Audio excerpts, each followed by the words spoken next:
মুন্সিগঞ্জের সিরাজদি খান উপজেলা সহকারী কমিশনার ভূমি উম্মে হাবিবা ফারজানার পদোন্নতি ও বদলিজনিত বিদায় সংবর্ধনা দেওয়া হয়েছে। উপজেলা প্রশাসন ও অফিসার্স ক্লাবের আয়োজনে রবিবার বিকেল 4টার দিকে উপজেলা পরিষদের সভাকক্ষে এই বিদায় সংবর্ধনা দেওয়া হয়। উপজেলা নির্বাহী কর্মকর্তা সাব্বির আহমেদের সভাপতিত্বে ও উপজেলা এলজিডি প্রকৌশলী মোহাম্মদ রেজাউল ইসলামের সঞ্চালনায় এ সময় উপস্থিত ছিলেন উপজেলা প্রাণী সম্পদ কর্মকর্তা ডক্টর শবনম সুলতানা, উপজেলা কৃষি কর্মকর্তা মোহাম্মদ আবু সাইদ শুভ্র, উপজেলা যুব উন্নয়ন কর্মকর্তা ডলি রানী নাগ, উপজেলা প্রকল্প বাস্তবায়ন কর্মকর্তা আইমিন সুলতানা, উপজেলা মহিলা বিষয়ক কর্মকর্তা মোসাম্মদ গুল রাওশন ফেরদৌস, উপজেলা সমাজসেবা কর্মকর্তা সৌমন মধু, উপজেলা নির্বাচন কর্মকর্তা আল আমিন, সিরাজদি খান প্রেস ক্লাবের সভাপতি মোহাম্মদ মুক্তার হোসেন।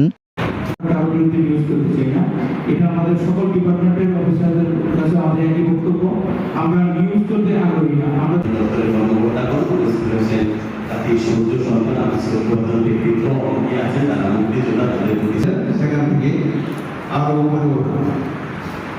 তো আমি একটাই অনুরোধ করবো ম্যাডামকে যে তিনি কখনো অফিস ফাঁকি দিয়ে অন্য কোথাও বা দেখা গেছে যে থাকে না, অনেক সময় এই কাজ সেই কাজ করে অফিস।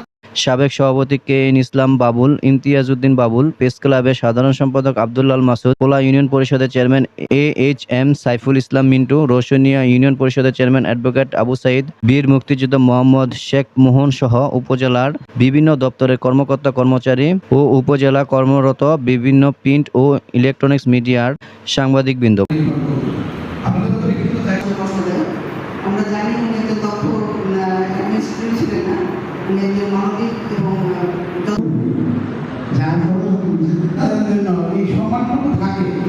আমি এই অনুরোধ রেখে আমি কি বক্তব্য উনি একদিন এই জন্য আমার একটি মিশ্র অনুভূতি হচ্ছে যে ভালোবাসার জায়গাটি ছেলে প্রিয় অঙ্গন ছেড়ে আমাকে চলে যেতে। তো আজকে এই বদলিজনিত যে বিদায় সংবর্ধনা, এটা পরে পদোন্নতি ও বদলিজনিত বিদায় সংবর্ধনায় উপজেলা সহকারী কমিশনার ভূমি উম্মে হাবিবা ফারজানাকে উপজেলা অফিসার্স ক্লাবের পক্ষ থেকে ফুলের শুভেচ্ছা ও সম্মাননা ক্রেস্ট দেওয়া হয়।